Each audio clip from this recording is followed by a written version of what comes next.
नमस्कार, मैं हूं सूरज चौहान और आप देख रहे हैं बिंदास बोल बिंदास में। आपके सामने हम मुद्दा लेकर आए रोहिंग्याओं का। ये कौन है रोहिंग्या? पिछले कुछ दिनों से भारत के टीवी चैनलों पर मीडिया वाले ऐसे रोते बिलखते लड़कियों को दिखा रहे, उनको विक्टिम दिखा रहे हैं, जैसे मानो कि म्यांमार में बुद्धों ने उनके ऊपर अत्याचार किया हो और वो शोषित पीड़ित लोग दुनिया भर में भटक रहे हो।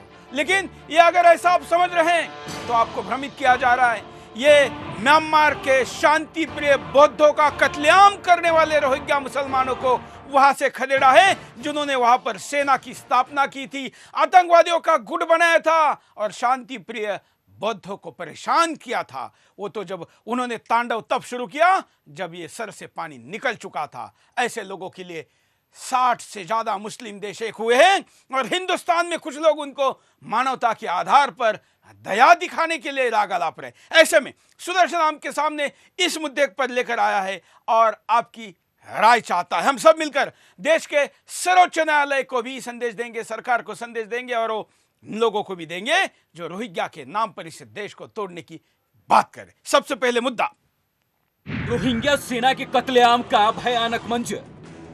बलात्कारी रोहिंग्या सेना क्यों है खूंखार? रोहिंग्या आतंकियों ने भारत में कैसे किया मासूमों का कत्लेआम?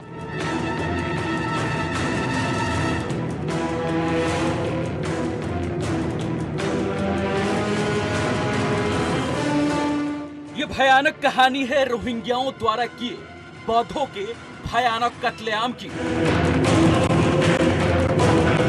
जिनके लिए भारत में सहानुभूति है। वो मानवता के कातिल हैं, बौद्धों के नरसंहार के गुनहगार हैं। बौद्ध महिलाओं के बलात्कार और हत्या के षड्यंत्रकारी हैं। ये रोहिंग्या दानों से भी ज्यादा खूंखार हैं। लेकिन कुछ लोग भारत में उनके हितैषी बन गए हैं। ऐसे में साजिशन भारत में लगाया जा रहा है बौद्धों के कातिलों को। लेकिन इन कातिलों से भारत के लोग वाकिफ नहीं है। कैसे म्यांमार में रोहिंग्या सेना ने बौद्धों का कत्लेआम किया, कैसे म्यांमार सेना और पुलिस के जवानों की नृशंस हत्या की है इन कातिलों ने, कैसे बौद्धों के मासूम बच्चों के पेट चीर दिए रोहिंग्या दानवों ने, कैसे बौद्धों ने मजबूर होकर हथियार उठाए अपनी सुरक्षा में। क्यों म्यांमार सरकार कातिल रोहिंग्याओं को अपने घर से भगाना चाहती है? कैसे म्यांमार सरकार को भयानक खतरे का एहसास हो गया रोहिंग्याओं आतंकियों से? दरअसल रोहिंग्या आतंकियों ने अपनी सेना तैयार कर ली है। रोहिंग्या आतंकी म्यांमार पुलिस के जवानों का कत्लेआम कर रहे हैं, म्यांमार सेना के जवानों को मार रहे हैं, बौद्धों की महिलाओं का बलात्कार कर रहे हैं, घरों और परिवारों को उजाड़ रहे हैं। रोहिंग्या आतंकी, इन रोहिंग्या आतंकियों को जिहादी ट्रेनिंग मिली हुई है। पाकिस्तान और सऊदी में तैयार हुए हैं रोहिंग्या सेना के आतंकी। ऐसे में म्यांमार सरकार को रोहिंग्या आतंकियों के खतरनाक मिशन का पता चल गया है। अब म्यांमार सरकार किसी भी हालत में इन्हें अपने देश में रखना नहीं चाहती, क्योंकि ये न सिर्फ मानवता के लिए खतरा हो गए हैं, बल्कि म्यांमार की अखंडता के लिए भी खतरा पैदा कर रहे हैं। लेकिन भारत में कुछ लोग मानवता के आधार पर रोहिंग्या को बुलाना चाहते हैं। तो क्या भारत के लिए मानवता जरूरी है या देश की सुरक्षा? क्या भारत के लिए अपने नागरिकों का जीवन जरूरी है या फिर बौद्धों के कातिलों का वोट बैंक? यही सवाल हम सबके सामने है। क्या हम भी अपने नागरिकों का ऐसा ही कत्लेआम चाहते हैं जैसे बौद्धों का हुआ है? क्या हम भी अपने बच्चों की ऐसे ही हत्या होते देखना चाहते हैं जैसे बौद्धों के बच्चों का कत्लेआम हुआ? क्या हम भी ऐसे ही अपनी बहन बेटियों की इज्जत लुटवाना चाहते हैं जैसे बौद्धों की बेटियों के साथ हुआ? ये हम सबको सोचना है।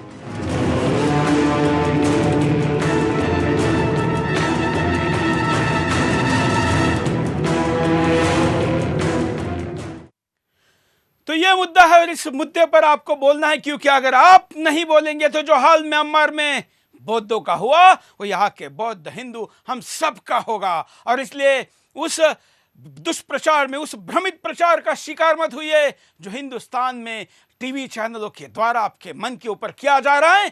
और आपको दया लाई जा रही है। आप वो दया लाए, सरकार दया दिखाए और इनके लाखों लोग हिंदुस्तान में आए।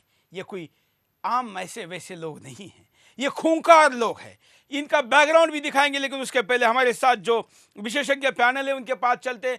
हमारे साथ रक्षा विशेषज्ञ बीडी मिश्रा जी है। बीडी मिश्रा जी, आपका स्वागत है। हमारे साथ जम्मू से लाइव है रक्षा विशेषज्ञ अनिल गुप्ता जी, और साथ में थोड़ी देर में हमारे साथ रोहिंग्याओं के समर्थक के रूप में भी महताब उस्मानी भी रहेंगे, लेकिन अब तक नहीं पहुंचे हैं। अब हम चर्चा की शुरुआत करेंगे, आपको बताएंगे कि कौन है रोहिंग्या। उसके पहले जरा हमारे पैनल के पास चलते हैं। सबसे पहले बीडी मिश्रा जी। बीडी मिश्रा जी, हिंदुस्तान के टीवी चैनल पिछले कुछ दिनों से ऐसा रोना रोए, कुछ तो चैनल के एंकर ऐसा मानो कि जैसे याकूब के समय रो रहे थे वैसे रो रहे हैं, बच्चों पे अत्याचार दिखा रहे हैं। लेकिन ये रोहिंग्या मुसलमानों पे होने वाले अत्याचारों की बात करते हैं, बौद्धों के खिलाफ हुए नरसंहार की बात नहीं करते। यह सही आप कह रहे हैं। यह सब सो कॉल्ड सेक्युलर लोग हैं जो कि यह एक मुद्दा लेके आगे खड़े हुए हैं। ये वही लोग हैं जो कि जवाहरलाल नेहरू यूनिवर्सिटी में कश्मीर के विभाजन का उसका सपोर्ट कर रहे थे। ये वही लोग हैं जो कि यह हमेशा कहते हैं कि नॉट इन माई नेम, लेकिन जब कोई निरपराध आदमी मारा जाता है तो ये लोग चुप हो जाते हैं। तो यह तो बड़ी एक डिसअपॉइंटिंग बात है। लेकिन मैं कहना यह चाहता हूँ कि जो लीडरशिप है कश्मीर की, ख़ास तौर से उमर अब्दुल्ला, जब ये कहते हैं, ये उनको सपोर्ट करते हैं, तो बाकी को क्यों नहीं सपोर्ट करते हैं। 47,215 ऐसे लोग हैं जो कि पार्टीशन के टाइम पर वेस्ट पाकिस्तान से जो आए हुए लोग हैं वो रह रहे हैं, उनको सिटीजनशिप नहीं प्राप्त है। जबकि इन लोगों को 7,273 बिजली के कनेक्शन दिए गए हैं। इनको रखा गया है सांबा में, ऐसी जगह जहां पर तमाम कैंटोनमेंट है, सेंसिटिव एरिया है। तो मैं समझता हूं कि इनको वापस भेजना ही सही है। इनको आइडेंटिफाई किया जाए, जहां पर भी देश में हैं, हमारे पूरे देश में उनको आइडेंटिफाई बिल्कुल बिल्कुल। हमारे साथ अनिल गुप्ता जी है। अनिल गुप्ता जी, आप तो खुद जम्मू में रहते हैं और सबसे बड़ा इनका नंगा नाच तो जम्मू में ही चल रहा है।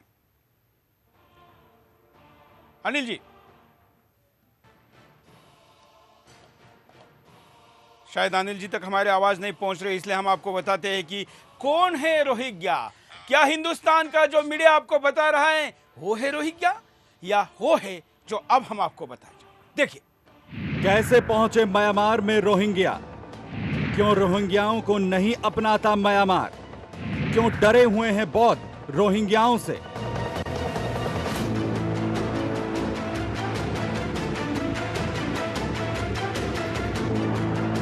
म्यांमार में करीब 10 लाख रोहिंग्या मुसलमान रहते हैं। ये सभी म्यांमार के रखाइन प्रांत में रह रहे हैं सदियों से। ये सभी मुसलमान सुन्नी हैं। ये मुसलमान रोहिंग्या भाषा बोलते हैं और इसीलिए इन्हें रोहिंग्या कहा जाता है। इन मुसलमानों को कहा जाता है कि ये अवैध बांग्लादेशी घुसपैठिए हैं। 12वीं सदी में बांग्लादेश से मुसलमान मजदूरों को म्यांमार ले जाया गया था, लेकिन कुछ लोगों का मानना है कि म्यांमार में रोहिंग्या मुसलमान खाड़ी देशों से आए। व्यापार करने के लिए ये लोग म्यांमार में आकर रुके। वहीं 1948 में म्यांमार को आजादी मिलने के बाद नागरिक कानून बना। नागरिक कानून में रोहिंग्या को शामिल नहीं किया गया। सन 1982 में आए नागरिकता कानून ने रोहिंग्या की नागरिकता पूरी तरह से छीन ली गई। वहीं 1970 के दशक में पूर्वी पाकिस्तान ने रोहिंग्या को लेने से मना कर दिया। इससे रोहिंग्या मुसलमानों को वापस म्यांमार जाना पड़ा।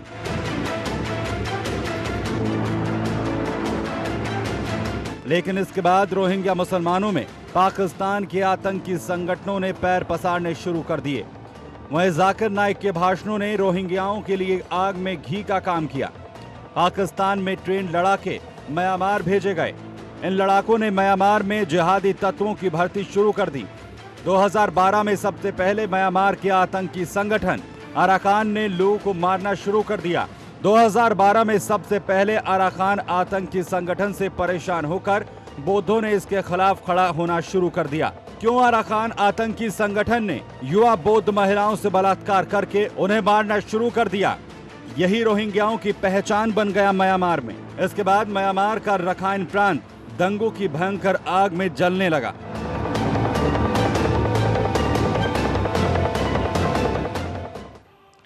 अनिल गुप्ता जी, जो रोहिंग्या का रूप सुदर्शन दिखा रहा है और जो हिंदुस्तान का बाकी मीडिया दिखा रहा है उसमें फर्क है। हेलो, बोलते रहिए अनिल जी। आवाज नहीं आ रही आपकी मुझको। चलिए, हम आपके पास थोड़ी देर में आएंगे, तब तक आपके पास आने वाली आवाज को ठीक किया जाएगा। हमारे साथ कई कॉलर भी जुड़े, उनके पास भी जाएंगे, लेकिन उसके पहले बीडी मिश्रा जी के पास चलते हैं। बीडी मिश्रा जी, पहला भी मेरा ये सवाल था और अब भी दोबारा ये सवाल पूछ रहा हूं कि जो रोहिंग्या सुदर्शन दिखा रहा है और जो रोहिंग्या हिंदुस्तान के बाकी चैनल दिखा रहा है, क्यों फर्क है? ये जो मीडिया में यहाँ पर सब दिखाया जा रहा है, उसमें एक ऐसा टिंज दिया जा रहा है कि जो कि ये देश के खिलाफ है। मैं आपको यह बताना चाहता हूँ कि यह यूएस बेस्ड जो जकात फाउंडेशन है, उससे इसकी फंडिंग हुई है और 2012 में सलमान खुर्शीद साहब ने $1 मिलियन की एड इन लोगों को दी थी। और उसके फॉलोअप में जो आज मीडिया है, जो कि सो कॉल्ड सेक्युलर है, सूडो सेक्युलर लोग हैं, ये देश के हित को दरकरार करके ये इनके सपोर्ट में उतर रहे हैं। और ये जो अराकान का टेररिस्ट ऑर्गेनाइजेशन है, वो उसके वजह से वहाँ पर प्रॉब्लम खड़ी हुई है। वो गवर्नमेंट के खिलाफ जो कार्रवाई कर रहे हैं वो तो कर ही रहे हैं, लेकिन वहाँ के जनता खिलाफ कर रहे हैं। ये बातें सामने उभर के आनी चाहिए। जो भी कुछ हो, कोई भी डिफिनीशन हो, यहाँ से रोहिंग्या जितने भी रिफ्यूजी आए हैं बर्मा से, ये वापस भेजे जाने चाहिए और एक एक करके भेजे जाने चाहिए। इसका कोई डिप्लोमेटिक ऑल्टरनेटिव नहीं है, सिर्फ एक ऑल्टरनेटिव है कि इनको वापस भेजा जाना चाहिए। बिल्कुल। कई कॉलर हमारे साथ जुड़े हैं, उनके पास चलते हैं। जय हिंद, बोलिए, क्या कहना है आपको? चलिए, शायद कॉलर से संपर्क नहीं हो पाया है। ठीक है। हाँ, बोलिए। भारत माता की जय। बोलिए। मुसलमान से बात करना चाहता हूँ। बोलिए बोलिए। अहमदाबाद से बोल रहा हूँ। हाँ। सुदर्शन न्यूज को मेरा धन्यवाद और सुरेश जी को मेरा सलामी कि इतने भारत में इतने चैनल है, कोई चैनल ने आज तक रोहिंग्या मुसलमान की बात नहीं की है। और सुदर्शन न्यूज ने जो सच्चाई सरकार के सामने रखी है, देश के सामने रखी है, वो सबको सुनना चाहिए। बराबर। आज कश्मीर में पत्थर मारा जो चल रहा है, उसके पीछे बिल्कुल बिल्कुल, हम रोहिंग्या की बात कर रहे और इस पर आगे बढ़ते हैं। अनिल जी हमारे साथ जुड़ गए जम्मू से। अनिल जी, ये सबसे बड़ा नंगा नाच तो जम्मू में हो रहा है। बिल्कुल, बहुत हैरानी की बात है कि जो लोग अपने ही वतन के अंदर आतंकी माने जाते हैं, दहशतगर्द माने जाते हैं, जो वहां पर सन 44 और 47 में इस्लामिक स्टेट बनाने के सपने ले रहे थे, उन लोगों को एक साजिश के तहत चिदम्बरम और उनके साथी और साथ में जम्मू कश्मीर में नेशनल कॉन्फ्रेंस और कांग्रेस की सरकार यहाँ पर लेकर आई और उनको यहाँ पर ना ही सिर्फ बसाया है, उनको यहाँ पर राशन कार्ड दिए गए हैं, उनको यहाँ पर पानी का कनेक्शन दिया गया है, बिजली का कनेक्शन दिया गया है और कुछ लोगों को तो वोटर कार्ड भी बना दिए हैं, जिससे साफ जाहिर है कि इन्हें यहाँ पर वोट बैंक के नाते लाया गया और देश की सुरक्षा को बिल्कुल दरकिनार कर दिया। और जम्मू जैसी सेंसिटिव जगह जहां पर कि पहले से ही जो एक डेमोग्राफिक इन्वेजन हो रही थी जम्मू के ऊपर घाटी से, उसके साथ इसको और जोड़ दिया और अब जम्मू का यह हाल है कि आज जम्मू एक बॉम्ब के ऊपर बैठा हुआ है और वो बॉम्ब किसी वक्त भी फट सकता है। बिल्कुल। मैं आप दोनों को बताना चाहूंगा, जो आप बोल रहे थे अभी ये स्क्रीन पर, मैं वो शॉट दोबारा लेता हूं कि ये हिंदुस्तान के या दुनिया के किसी चैनल ने नहीं दिखाया है जो आपके सामने स्क्रीन पर दिख रहा है। ये भगवान बुद्ध की मूर्ति है, उसके मंदिर को तोड़ा गया, जलाया गया और ऐसी हजारों मूर्तियां म्यांमार में अर्थात बर्मा में, अर्थात ये मत भूलिए कि इसको हम ब्रह्मदेश कहते थे, इस देश में किया गया है। ये तमाम वो जगह है जहां पर रोहिंग्याओं ने बुद्धों के मंदिरों को जलाया, वहां पर मंदिरों को तोड़ा। ये देखिए आपके सामने, ये कोई नहीं दिखाता है, बस इतना दिखाया जा रहा है कि कैसे रोहिंग्या ही विक्टिम हैं, कैसे रोहिंग्या ही पीड़ित है, और उनके झोपड़ियों की आग के झूठे वीडियो को फैलाकर उनके प्रति दुनिया भर में दया का भाव पैदा किया जा रहा है। लेकिन जो वीडियो फोटो हम आपको दिखा रहे हैं, ये हिंदुस्तान ही नहीं, दुनिया के सारे मीडिया पर आपको कहीं नहीं मिलेंगे, क्योंकि बौद्धों के साथ खड़े होने वाला कोई नहीं है। उनके शांति प्रिय समाज का ऐसा कभी बैकग्राउंड नहीं रहा। लेकिन जब अपने सर से पानी ऊपर चढ़ जाता है तो क्या होता है, ये बौद्धों ने दिखा दिया। हम तो बड़े अभागे हैं, हमारे यहाँ पर 2 करोड़ की संख्या में आए बांग्लादेशी 10 करोड़ हो गए, लेकिन हमने कुछ नहीं किया। अभी 4 लाख यहाँ पर घुस चुके हैं और उसको 40,000 बताया जा रहा है। आपके सामने जो फोटो दिख रहे हैं ये बौद्ध मंदिरों के हैं, बौद्ध स्तूपों के हैं, बौद्ध धार्मिक स्थानों के हैं। ये देखिए बौद्ध भिक्खु को कैसे रखा है, उसके शरीर पर पड़े तमाम रक्तों के दाग आप समझ सकते हैं। ये छोटे छोटे भिक्षु भी सड़क पर उतर गए हैं। जो आपको चित्र हम दिखा रहे हैं, ये चित्र अब गूगल से भी गायब कर दिए गए हैं। पिछले कुछ दिन पहले तो थे, लेकिन अब ये लॉबिंग हो रही है, सोशल मीडिया के ऊपर ट्रेंड चल रहा है रोहिंग्या के समर्थन में। ऐसे में बहुत से लोग, देश प्रेमी नागरिक भ्रमित हो रहे हैं और उनको लग रहा है कि क्या फर्क पड़ता है अगर हम कुछ रोहिंग्याओं को यहाँ बसा ले। उनकी मानवता की भावना जागृत हो रही है, लेकिन ऐसी गलती मत करिए। हम आपके सामने आज कल परसों लगातार 3 दिन ये दिखाएंगे सत्य में आपके सामने कि आप हिल जाएंगे, कब जाएंगे। आपको कहीं पर अगर रोहिंग्या दिखेगा तो आप डर जाएंगे, क्योंकि ये ऐसी कौम है जिस कौम ने इतने तांडव शब्द यूज नहीं करूंगा क्योंकि वो भगवान शंकर से जुड़ा हुआ है। ये तो राक्षसों का नंगा नाच था जो वहां पर किया गया। देखिए इसमें से कई ऐसी चीजें हैं जो हम आपको दिखा नहीं सकते, क्योंकि डेथ बॉडी अभी टीवी पर ऐसे ओपनली नहीं दिखाई जा सकती, लेकिन आपके सामने लाशों के ढेर पड़े हुए हैं। ये म्यांमार के अर्थात ब्रह्मदेश के चित्र है, फोटो है।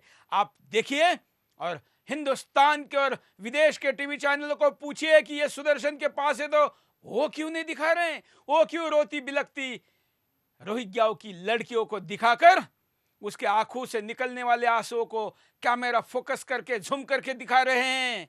हिंदुस्तान का मन बनाने का, देश के सुप्रीम कोर्ट का मन बनाने का और राजनीतिक नेतृत्व पर दबाव बनाने का यह षड्यंत्र सुदर्शन कभी कामयाब नहीं होने देगा। बीडी मिश्रा जी,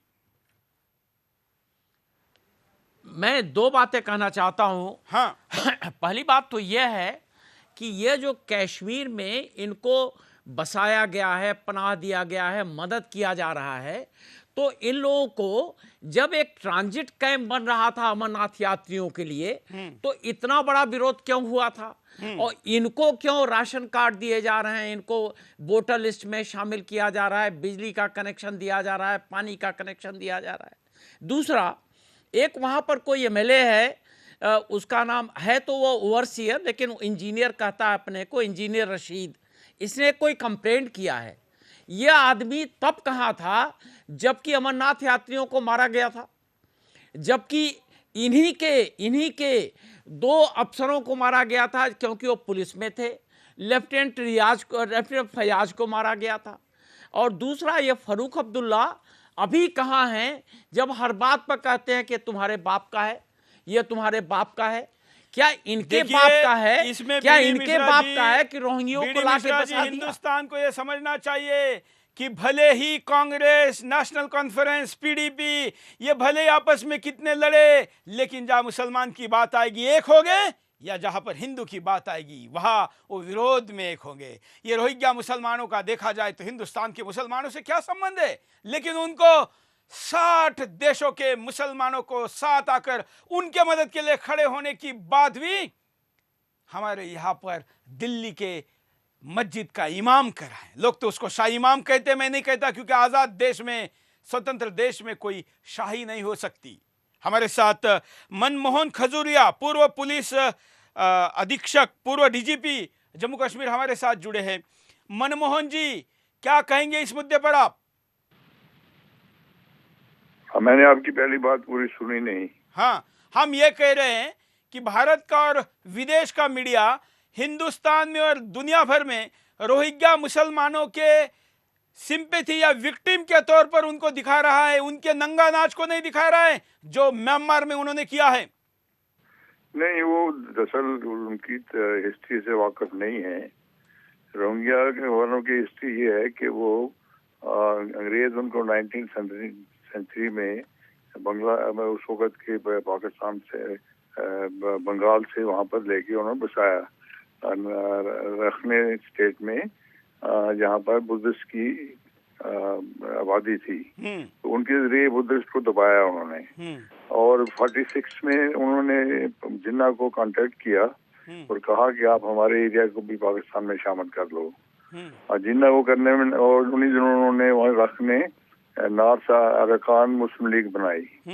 जब जिन्ना से वो नहीं हो पाया, फिर उन्होंने दुनिया में सबसे पहली मुजाहिद पार्टी बनाई, जिसका सियासी मकसद ये था कि जहाद के जरिए एक इस्लामिक स्टेट कायम की जाए। और उसके बाद उन्होंने वहाँ पर बुद्धिस्ट पर बहुत बेइंतहा जुल्म किए। और जब 1962 में जनरल न्यू ने टेक ओवर किया, तो फिर उन्होंने फौज ने वहाँ पर ऑपरेशन किए, उन्होंने भी इन पर बहुत जुल्म किए। लेकिन ये है कि तब से ये सिलसिला जारी है, और इनका जो ताल्लुक है वो जहादी इंटरनेशनल ग्लोबल जहादी तंजीमों के साथ है। और ये वहाँ से अभी भी ये जो हुआ है, ये लेटेस्ट एक्सोडस की बात कर रहे हैं, इसमें भी उन्होंने 15 पुलिस की चौकियों पर जो जहादी इनकी तंजीम है उन्होंने हमले किए हैं। और ये लेटेस्ट हमले जो हैं ये प्रधानमंत्री मोदी की विजिट के साथ कोइंसाइड किए हैं। तो ये एक बहुत बड़ी शरारत है।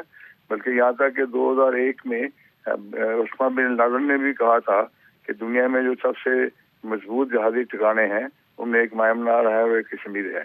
बिल्कुल। तो इसलिए ये उस कॉन्टेक्स्ट में इसको देखना चाहिए। और ये यहाँ जम्मू में क्यों आए हैं? जम्मू में ये अपनी मर्जी से नहीं आए हैं। कॉक्स बाजार में एक इनका जहादियों का एक ठिकाना बना हुआ है, और जो फैसला करते हैं कि दुनिया में कहाँ कहाँ ये लोग जाएंगे। और जम्मू का डेस्टिनेशन उन्होंने सिलेक्ट किया है एक शरारत की खास वजह से। और जब वो भेजते हैं फिर यहाँ उनकी रिसेप्शन का बंदोबस्त किया जाता है, एनजीओ को इन्वॉल्व करते हैं, सब कुछ यहाँ जम्मू में करके उन्होंने यहाँ भेजा है। बल्कि कुछ लोग जो बिहार में पकड़े गए थे उन्होंने इस बात को तस्लीम किया कि हमें वहाँ से लाया गया है, और हम जो एंटी नेशनल एलिमेंट्स हैं जम्मू कश्मीर में उनके साथ हमारा ताल्लुक है। मैं एक बात और कह दूं कि सबसे पहले जिसने इनको यहाँ पर इन्विटेशन दिया वो आयशा अंद्राबी थी। आयशा अंद्राबी ने कहा कि उनको परेशानी है तो वो कश्मीर में आ जाएं। तो ये सारा सिलसिला जो है ये कोई ऐसे तुकबंदी से नहीं हुआ है, सारा प्लान करके हुआ है। और वरना क्या वजह है कि हिंदुस्तान में भी अगर इनको आना था तो जम्मू ही क्यों पसंद आया? और जम्मू में बिल्कुल बहुत बड़ी बात आपने बताई है, और ये बात हिंदुस्तान का मीडिया तो बता नहीं रहा है डीजीपी साहब। हिंदुस्तान के मीडिया को इतनी फुर्सत कहाँ है कि वो रिसर्च करे। और अगर रिसर्च करेंगे इन किस्म की बातों पर ये देख के चलना चाहिए। बल्कि एक जो फ्रेंच रिसर्चर हैं रिसर्च करके बतलाया था कि शायद इनका प्रोपेगेंडा कितना तेज है कि इंडोनेशिया में कुछ लोग मारे गए थे, उनकी तस्वीर को इन्होंने छाप दिया और ये दिखा के कि ये जुर्म वहाँ पर म्यांमार में हो रहा है। और वो दोनों तस्वीरें उसने शाया की थी। तो हक़ाइक़ कुछ और हैं। हमारा सवाल ये है कि इनके लिए कोई जगह जम्मू में नहीं है। जम्मू में यहाँ के हालात खराब करेंगे ये। और दूसरा ये है कि ये बहुत एंटी बुद्धिस्ट हैं बेसिकली। और यहाँ पर हमारे पास लद्दाख में बुद्धिस्ट आबादी है। हमारे यहाँ बच्चे लद्दाख के यहाँ पढ़ते हैं। इनमें अगर 10 साल में भी बदमाश निकलेंगे, कोई शरारत करेंगे तो फिर हम किधर जाएंगे? और यहाँ के हालात खराब हो जाएंगे, फिर बड़ा मुश्किल हो जाएगा। तो गवर्नमेंट ऑफ इंडिया पता नहीं इतनी देरी क्यों लगा रही है। बिल्कुल बिल्कुल। आप सवाल है मनमोहन खजुरिया जी, आपसे बीडी मिश्रा जी कोई सवाल पूछना चाहते हैं। Brigadier BD Mishra ji.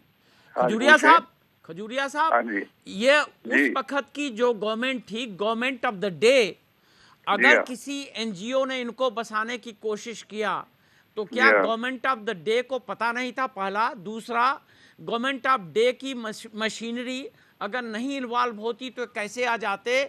और तीसरा, क्या गवर्नमेंट ऑफ द डे ने पुलिस को इस्तेमाल करके इनको प्रोटेक्शन दे के वहाँ बसाया? तो क्या आपके खौफ में ये बातें हैं? आप क्या बता सुरेश सकते जी। हैं कि किसने कराया, कौन सी गवर्नमेंट सुरेश थी? जी, देखिए, सुरेश बात जी, ये मैं है, कुछ जब कहना ये चाहता आए हूं। हैं, ये दो चार के ग्रुप में आए हैं, और उस वक्त नेशनल कॉन्फ्रेंस कांग्रेस की गवर्नमेंट थी, तो उन्होंने समझा कि ये एक रास्ता मिल गया और वोट बनाने का, तो इसलिए उन्होंने इस पर कोई टोको नहीं दी, बल्कि इनकी मदद ही की। लेकिन आज की गवर्नमेंट जो है, उसने एक पोजीशन लेके रखी हुई है कि इनको यहाँ से नहीं निकालना चाहिए, और इसलिए हालांकि यहाँ मिनिस्टर्स की एक कमेटी बनाई गई, वो आज तक उसकी मीटिंग नहीं हो पाई है। बदकिस्मती से जो बीजेपी का कंपोनेंट गवर्नमेंट में है, वो भी कोई इसमें पोजीशन नहीं ले रहा है। उसके नतीजे के तौर पर ये सारा तमाशा यहाँ पर खड़ा हुआ है, और इसके बहुत खतरनाक नतीजे हो सकते हैं। ये सारे देश को समझना चाहिए, और मैं समझता हूँ कि गवर्नमेंट ऑफ इंडिया ने जो पोजीशन दी है कि इनको यहाँ से निकालना है, कम से कम जम्मू से भी निकाल के ले जाए इनको, फिर जब चाहे जहाँ रखना है भेजना है तो भेज दें, लेकिन हमारे घर में आग नहीं लगाएं। यहाँ तक अभी हम आराम से बैठे हुए हैं, और आगे ही टेंशन बिल्ड हो रही है, क्योंकि गवर्नमेंट के अंदर गवर्नमेंट के बाहर हर किस्म का एलिमेंट मौजूद है, तो इसलिए ये फौरन करने की जरूरत है। इसमें देरी जो है वो नुकसानदेह साबित बिल्कुल होगी बिल्कुल सारे देश के मनमोहन लिए। खजूरिया जी, हम सुरेश आपके जी। आभारी, और आप इस सुरेश अभियान जी। में हमारे साथ जुड़े रहिए। हम सोशल मीडिया के मित्रों को भी कह रहे हैं कि डिपोर्ट सुरेश जी, मैं कुछ रोहिंग्या कहना इस चाहता हूं। हैशटैग के साथ अपने बात को चलाइए। धन्यवाद मनमोहन खजूरिया जी। हमारे साथ अनिल जी कुछ कहना चाह रहे थे। अनिल जी। हाँ सुरेश जी, देखिए, सबसे पहले तो मैं मनमोहन खजूरिया जी को धन्यवाद देना चाहता हूँ, मुबारकबाद देना चाहता हूँ कि खुल के बात की है उन्होंने। दूसरी बात, ये हमको मानना पड़ेगा कि रोहिंग्या मुसलमानों का जम्मू में जिहादी कनेक्शन है। नहीं तो क्या कारण था कि जाकिर मूसा ने स्टेटमेंट दी कि अगर रोहिंग्या को वहां से निकाला गया तो मैं सब हिंदुओं को खत्म कर दूंगा। ये एक जिहादी कनेक्शन है, और जिहादी कनेक्शन ये भी है, ये लोग यहाँ पर आए हैं, जैसे खजूरिया साहब ने कहा, 1947 में ये पाकिस्तान के साथ मिलना चाहते थे, जिन्होंने मिलने नहीं दिया। अब एक नया प्लान बनाकर आए हैं यहाँ पर जम्मू के अंदर, जम्मू की डेमोग्राफी को चेंज करके, क्योंकि आपको मालूम है इनका मल्टीप्लिकेशन रेट कितना है, और ये सेपरेटिस्ट के साथ मिलके यहाँ पे दोबारा पाकिस्तान के साथ मिलने की अपनी मंशा पूरी करना चाहते हैं। और बिल्कुल 2-3 बातें और हैं। बिल्कुल आपके पास देखिए, आऊंगा मैं। अनिल जी, मैं आपके पास दोबारा आऊंगा। हमारे साथ सामाजिक कार्यकर्ता और social media activist Ritu Rathore है। रितु, जो मुद्दे सोशल मीडिया पर, सुदर्शन पर हम दिखा रहे हैं, जिसकी चर्चा सोशल मीडिया पर है, वहां पर हिंदुस्तान का मीडिया रोहिंग्या मुसलमानों को विक्टिम के तौर पर दिखा रहा है। ये देश के साथ गद्दारी नहीं हो रही है? पहले तो आपको नमस्कार, और बिल्कुल बहुत बड़ी गद्दारी हो रही है। और मैं इस बात में ये कहूँगी कि सोशल मीडिया ने इस मुद्दे को अवेयरनेस लाने का एक बहुत बड़ा मुहिम छेड़ा हुआ है।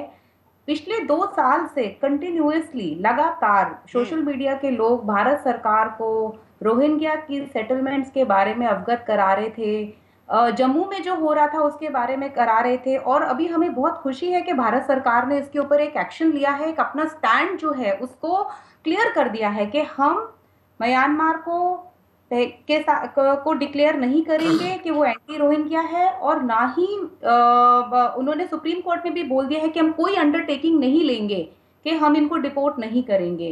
रोहिंग्या का मामला हमारे सुरक्षा, हमारी कंट्री की इंटरनल सिक्योरिटी के लिए भी बहुत इम्पोर्टेंट है, और पिछली सरकार ने बहुत बड़ी गद्दारी करी है इनको भारत में रिफ्यूजी का स्टेटस देके।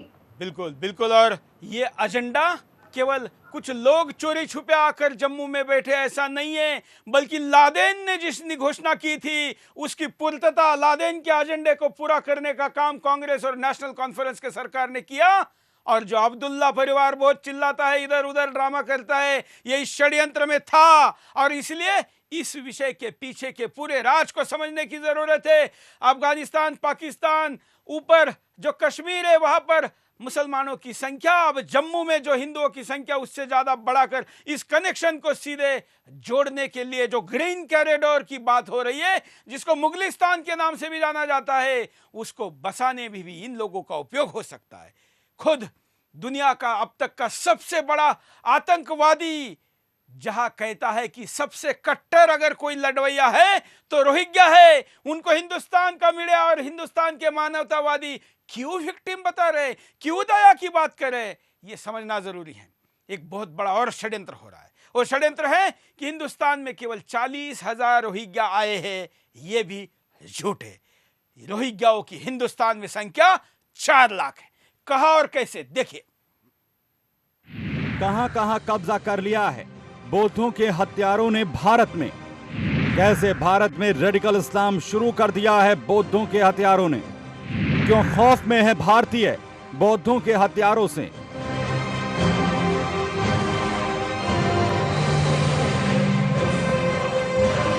भारत में करीब 60,000 से 80,000 रोहिंग्या अवैध रूप से रह रहे हैं। भारत के सुप्रीम कोर्ट ने रोहिंग्याओं को भारत से निकालने की इजाजत दे दी है। ऐसे में सबसे बड़ा सवाल यह है कि कहां-कहां रोहिंग्या मुसलमान भारत में घुसपैठ कर चुके हैं।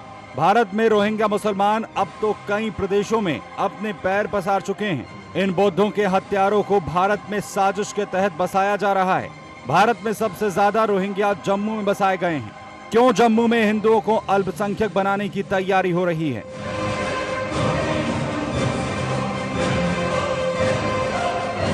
जम्मू में सबसे ज्यादा 15 से 20,000 रोहिंग्याओं को बसाया गया है। जम्मू में इनके आतंक से जम्मूवासी परेशान हो गए हैं। जम्मू के कुछ जनप्रतिनिधियों ने रोहिंग्याओं को भारत से बाहर भेजने की सिफारिश की है, क्योंकि इन बौद्धों के हत्यारों ने जम्मू के हर लोकल व्यवसाय पर कब्जा कर लिया है। सभी प्राकृतिक संसाधनों को अपने कब्जे में कर चुके हैं रोहिंग्या। सभी देसी रोजगार पर इनका कब्जा हो गया है। ऐसे में जम्मूवासी अपने ही घर में भूखे मरने को मजबूर हैं।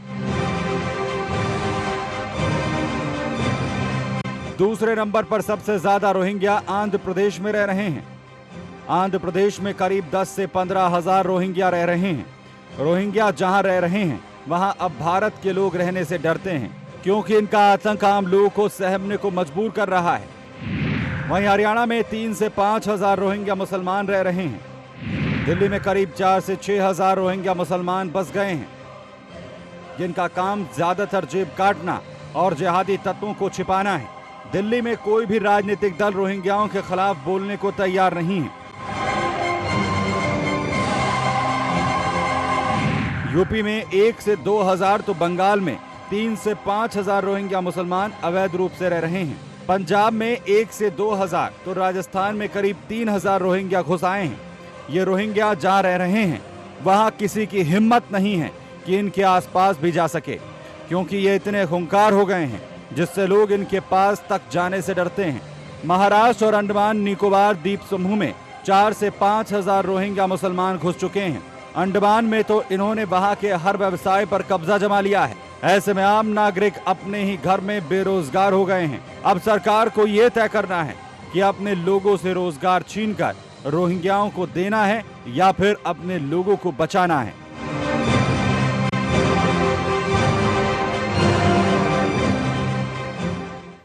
ये वो आंकड़ा है जिस आंकड़े की बात मीडिया करता है, लेकिन यह आंकड़ा 10 गुना है और यह आंकड़ा इससे भी ज्यादा हो सकता है, क्योंकि आप अंडमान निकोबार में और ऐसे ऐसे जगह पर जहां हमारे ही लोग गिनने की स्थिति में नहीं है, वहां पर इसे घुसपैठियों को गिनने के कैसे स्थिति में हो गए। ये दिन में कहीं और घूमते हैं, रात में कहीं और बैठते हैं और ये कुछ भी कर सकते हैं जिसकी कल्पना हिंदुस्तान का नागरिक कर ही नहीं सकता। बीडी मिश्रा जी, मैं आपको एक और तथ्य बताना चाहता हूं कि जब से केजरीवाल की सरकार आई हुई है दिल्ली में, हाँ, जो झुग्गी झोपड़ियां बनी हैं, हाँ, जो रास्ता जाता है आउटर रिंग रोड का और वो जाता है चंडीगढ़ को, उस पर यही लोग बसे हुए हैं और ये बहुत तादाद में हैं। लेकिन जो इनकी सरकार है आम आदमी पार्टी की, ये इनको बढ़ावा दे रही है, कोई टच नहीं कर सकता है और ये पूरे एक लाइन से वहाँ पर मजनू का टीला और उसके आगे तक वहाँ पूरे बसे हुए हैं। मैं कहना ये चाहता हूँ कि जितनी भी ये कार्रवाइयाँ हो रही हैं, ये सरकार के कुछ सरकारों के पूरा साजिश से हो रही हैं और वो करवा रहे हैं। इस बात की भी निगरानी होनी चाहिए।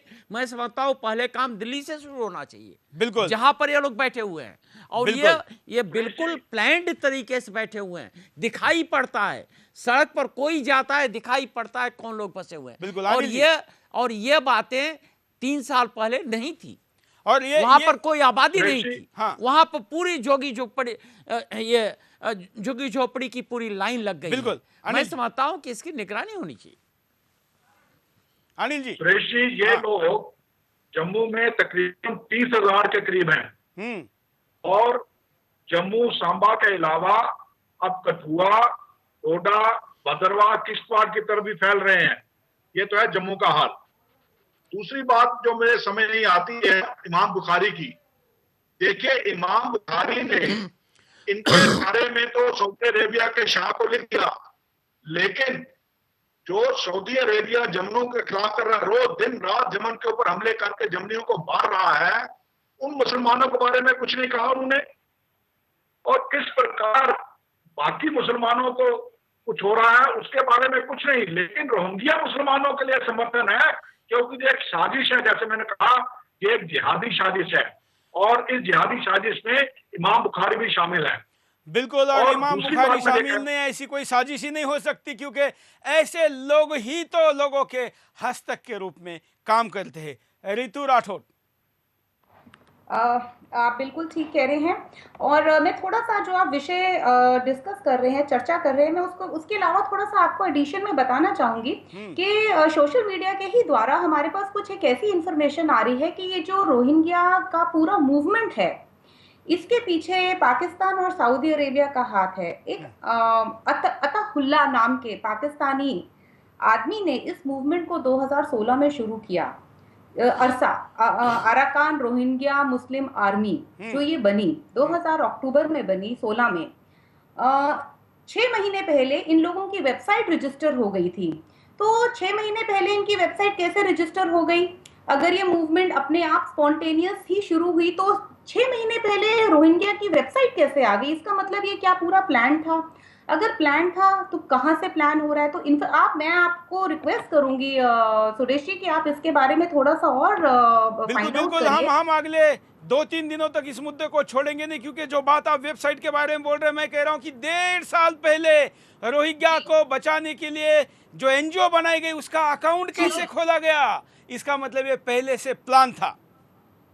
और सुरेश जी, 2015 में आईसीसी करके उन्होंने इस बात को एस्टैब्लिश किया है कि रोहिंग्या मूवमेंट को सऊदी अरेबिया के 20 बिजनेसमैन फंड कर रहे हैं, और जो ये इनके पास आर्म्स एंड एम्युनिशन और जो इनको ट्रेनिंग दी जा रही है बर्मीज बुद्धिस्ट आर्मी से लड़ने की, वो तालिबान के थ्रू दी जा रही है। तो इसके बारे में हमारे को, अगर ये पूरा तथ्य सच है तो ये तो बिल्कुल पैटर्न ही बन गया है कि जो इनको भारत में रिफ्यूजी दिया गया वो डेफिनेटली एक प्लान के अंडर दिया गया है। भारत की डेमोग्राफी को चैलेंज करने के लिए, जम्मू और कश्मीर को की डेमोग्राफी को खराब करने के लिए, और इसके अंदर डीप में जाकर देखने की बहुत ज्यादा जरूरत है कि ये कहां से शुरू हो रहा है ये पूरा मूवमेंट।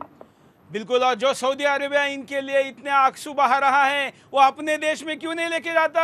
अगर उसको लगता है कि मुसलमानी इसलिए ये करना चाहिए तो अपने देश में लेके जाए, अपने घर में बिठाए, हमें उससे क्या आपत्ति है। लेकिन यहाँ के शांति को भंग करने का अधिकार हम किसी को नहीं देंगे, इसके खिलाफ बोलते रहेंगे। हमारे साथ कई कॉलर भी जुड़े हैं, हम बिंदास में कॉलर को बात करने का मौका देते हैं, इस शो की विशेषता, और इसलिए कुछ कॉलर के पास चलते हैं। जय हिंद, बोलिए, क्या कहना है आपको? जो क्रूर अकबर शाहजहां जैसे हरम एक्सपर्ट मंदिर विध्वंसक के समान हत्यारे हैं, पाक से अरबों रुपए लेकर लेफ्टिस्ट मीडिया के एंकर रोहिंग्या मुसलमानों को भारत में रोकने के लिए हिंदू विचार वसुधैव कुटुंबकम उदारवादी परंपरा की बात करता है, ताकि हिंदू में दया पैदा करने के लिए, तथा उधर सुप्रीम कोर्ट द्वारा समर्थित हिंदू राष्ट्र का विरोध करता है तथा बेटी विरोधी। बिल्कुल बिल्कुल बिल्कुल, धन्यवाद। अगले कॉलर के पास चलते हैं, आप भी कॉल कर सकते हैं, अपनी बात को रख सकते हैं। जय हिंद, बोलिए, क्या कहना है आपको? बिंदास बोलिए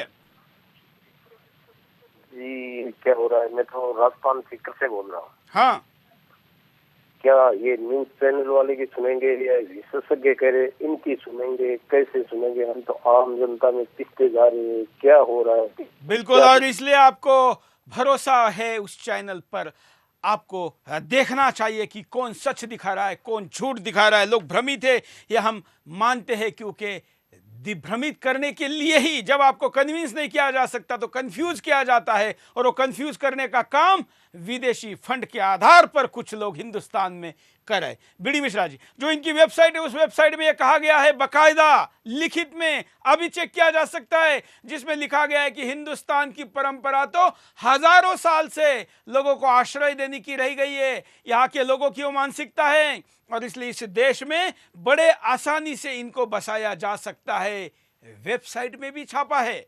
बीडी मिश्रा जी, देखिए, ये जो परंपरा रही है, इस परंपरा का जो रिजल्ट हुआ है वो एक पाकिस्तान बना है, एक बांग्लादेश बना है, और यहाँ अभी तैयारियां हो रही हैं। मेरे ख्याल से परंपरा तोड़नी पड़ेगी। बिल्कुल। अगर यहाँ पर ये परंपरा इंसानों के लिए साफ थी। बात है। हाँ। अगर हिंदुओं को सेफ्टी से रहना है यहाँ पर, हम भी यहाँ पर 80 करोड़ है, 85 करोड़ है, हमारा भी अधिकार बनता है कि हमारे बच्चे सेफ रहें। अगर हम इन टेररिस्टों को परंपरा के तहत ला रहे हैं, और हमारे अभी खजूरिया क्या कह रहे थे सुना है, अगर हमारे परंपरा के वजह से हमारे बच्चों को उनकी सेफ्टी खत्म होती है तो यह परंपरा तोड़नी है। पहली बात तो ऐसी कोई परंपरा नहीं रही है, क्योंकि अशोक की 222 AD में BC में वो पूरा अफगानिस्तान हमारा था। वो घटते घटते कश्मीर भी खत्म हो गया है। वैली में आज कोई हिंदू नहीं है, साफ बात करना चाहिए। और जो जम्मू में बचा है उसको काटने की बात हो रही है खुलेआम। कोई डरने की बात नहीं, और इसमें कोई एंटी कॉन्स्टिट्यूशन बात नहीं है। हमको भी अधिकार है, हमारे बच्चों को सुरक्षित रखने का अधिकार है। इनको हम बुला के परंपरा के तहत हम अपना घर लुटवाएं, अपने को कत्ल कराएं, मंजूर नहीं। बिल्कुल, यह आत्महत्या होगी। ऋतु राठौड़, जिस प्रकार से इस पूरे मैटर को जब हम देखते हैं तो ये देख रहे हैं कि हिंदुस्तान का मुसलमान इतना क्यों गले लगा रहा है रोहिंग्या को? वो तो देखिए, आप नेचुरल है सुरेश जी के। देखिए, हमको एक बात को ये एक्सेप्ट करके चलना पड़ेगा कि आजकल के जो दौर है उसमें जो मुस्लिम है वो बहुत जल्दी रेडिकलाइज होता है। उनको रेडिकलाइज करना सबसे ज्यादा आसान है। तो ये रोहिंग्या को लाकर एक बहुत बड़ा थ्रेट हमारी कंट्री के लिए और भी है, और ये हम जम्मू में ऑलरेडी देख रहे हैं कि वहाँ के रोहिंग्यास को कैसे रेडिकलाइज करके जो जम्मू और श्रीनगर की फ्रीडम मूवमेंट है उसके साथ इंक्लूड किया जा रहा है। और जहाँ तक रहे भारत के मुसलमान, तो आप देखिए, ये तो परंपरा ही चली आ रही है कि ये लोग हमेशा देश की सिक्योरिटी को मोस्टली, और हम स्पेशली अगर ये जो लेफ्ट के साथ जुड़े हुए मुस्लिम्स हैं अगर हम उनको देखें तो इनके लिए तो देश की सुरक्षा दूसरे नंबर पे आती है, और जो अपने कौम को बढ़ाने की बात है वो पहले नंबर पे आती है। वो हमेशा उस चीज में ज्यादा रुचि रखते हैं। बिल्कुल अनिल जी, इसका मतलब तो यही हुआ कि लड़के लिया पाकिस्तान और हंस के लेंगे हिंदुस्तान। बिल्कुल, नेहरू यूनिवर्सिटी में जहां पर लोग PhD कर रहे हैं हमारे आपके टैक्स के ऊपर, वो लोग कहते हैं। सुरेश जी, देखिए, आप बिल्कुल कह रहे हैं, और ये फिर से सिर्फ ये राजनीति का मुद्दा ही नहीं है सुरेश जी, इस बात को समझिए कि हमारे देश की आंतरिक सुरक्षा का मामला है, और ये आने वाले टाइम में बहुत ही बड़ा खतरे की घंटी है इनको अगर हम राजनीति के लिए यहाँ पे बसाते हैं तो। और जहाँ तक जो ये लेफ्टिस्ट हैं, चाहे वो बिल्कुल हम आपको दिखाते हैं कि कैसे ये ISI के गुर्गे है, या ISIS के कैसे गुर्गे है। देखिए, ISI के गुर्गे बौद्धों के कातिल, बौद्धों के हत्यारे अब भारत को सुलगाना चाहते हैं। भारत के कई इलाकों पर अवैध कब्जे हैं बौद्धों के हत्यारों के।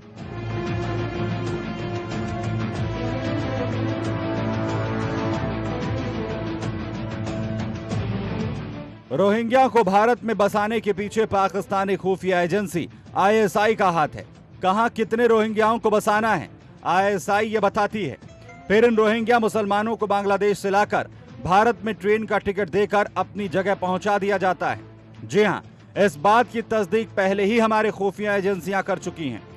Saudi based gulf Rohingya council, जो लश्कर तैयबा और ISI से कनेक्टेड है, रोहिंग्या मुसलमानों को भारत में ला रही है।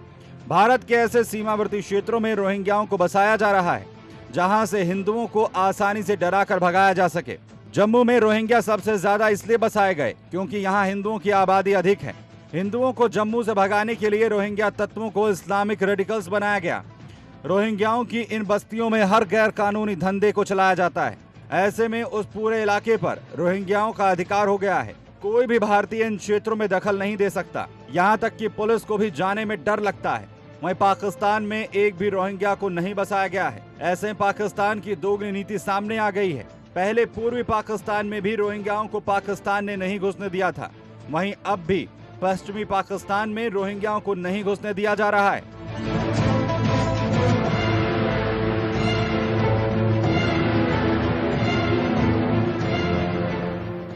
चलिए, कार्यक्रम के आखिर में हम आपको हमारे सारे पैनलिस्ट के पास एक एक बात लेके जाएंगे। सबसे पहले बीडी मिश्रा जी। मैं कहना यह चाहता हूं कि इसमें 100% इनका डिपोर्टेशन होना चाहिए, इनको भेजा जाना चाहिए, इस पर कोई कंसिडरेशन नहीं होना चाहिए। क्योंकि बात यह है कि अगर 1000 किलोमीटर कोई दूर चल के अपने देश से कहीं जाके बैठता है तो इसके माने ये प्रॉम्प्टेड है, इसके पीछे तमाम साजिश है, इसके पीछे तमाम ऑर्गेनाइजेशन है। और भारत की सुरक्षा की दृष्टि से और भारत को महफूज रखने के लिए आवश्यक है कि इनको one and all 100% without exception वापस भेजा जाए। अनिल जी। सुरेश जी, जो आपने पहले आंकड़े बताए थे कि कहां कहां पर रोहिंग्या बसे हैं, मैं उनमें कुछ चीज और ऐड करना चाहूंगा। वो ये है कि हमें ध्यान देना होगा, हमारे जो म्यांमार के साथ बॉर्डर लगते इलाके हैं जैसे मिजोरम, मणिपुर, नागालैंड, खबर आई है कि उन इलाकों में भी अभी काफी तादाद में रोहिंग्या बसना शुरू हो गए हैं। तो हमें उन इलाकों पे भी नजर रखनी पड़ेगी। दूसरी बात मैं ये कहना चाहूंगा, जहां तक जम्मू का सवाल है, जल्द से जल्द रोहिंग्यों को जम्मू से निकाला जाना है, चाहे कहीं और भेजे, लेकिन जम्मू के अंदर रोहिंग्यों के लिए कोई जगह नहीं है।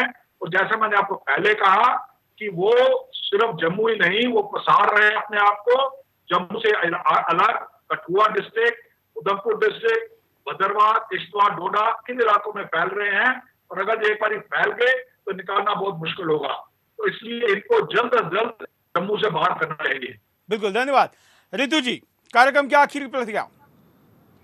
जी, मैं आपको सिर्फ ये बताना चाहूंगी कि म्यांमार ने मलेशिया ने रोहिंग्यास को टेम्पररी रेजिडेंस देने का ऑफर किया है। और अगर ऐसा है तो ये एक बहुत ही शुभ समाचार है। और भारत सरकार को डिप्लोमेटिक चैनल्स के थ्रू इन सब बातों को मद्देनजर रखते हुए, हमारे ही देश के लेफ्ट लिबरल्स के प्रेशर में ना आते हुए, लेकिन मैं आपको बता दूं, मैं आपको अपडेट करूं कि यह शगुफा है, क्योंकि इन्होंने 2 साल पहले ही अपने देश के सीमा पर, समुद्र सीमा पर भी इनको आने नहीं दिया था।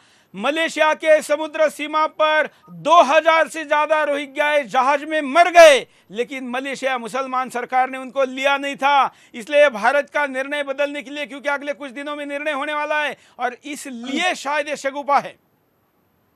नहीं, आप हो सकता है, लेकिन क्योंकि उन्होंने अभी एक रिसेंट अभी आज का और ये लास्ट 2 डेज की डेवलपमेंट है कि उन्होंने ऑफर दी है, तो भारत सरकार को इस ऑफर को मद्देनजर रखते हुए म्यांमार, बांग्लादेश और जितने और देश हैं उनको लेते हुए इनको यहाँ से डिपोर्ट करके मलेशिया भेज देना चाहिए, राजनीतिक चैनल्स के थ्रू ऑपरेट करते हुए। और मेरे ख्याल से भारत सरकार बिल्कुल इस चीज पे अड़िग है और उनका बहुत ही अच्छा स्टैंड है। सरकार तो अड़िग है, लेकिन सुप्रीम कोर्ट के सामने कुछ दलाल ऐसे खड़े हो गए हैं जो कभी याकूब के लिए, जो कभी अफजल गुरु के लिए, जो देशद्रोह के लिए खड़े होते हैं, वो अर्जी देकर कोर्ट के सामने गिड़गिड़ा रहे हैं। मैं आप तीनों का आभारी हूं कि आपने टाइम निकाला, आज के कार्यक्रम में आए। मित्रों, रोहिंग्याओं का मुद्दा ये केवल किसी के खिलाफ का मुद्दा नहीं है, ये देश के हित का मुद्दा है, ये राष्ट्रीय सुरक्षा का मुद्दा है, ये आपके मेरे बच्चों के सुरक्षा का मुद्दा है, हिंदुस्तान के कल के सुरक्षा का मुद्दा है। और इसलिए जो लादेन का एजेंडा है,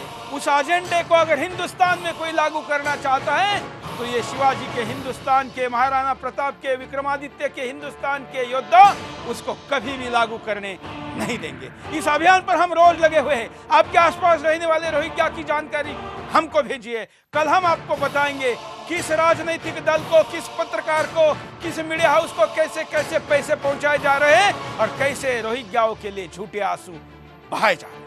आज के लिए इतना ही।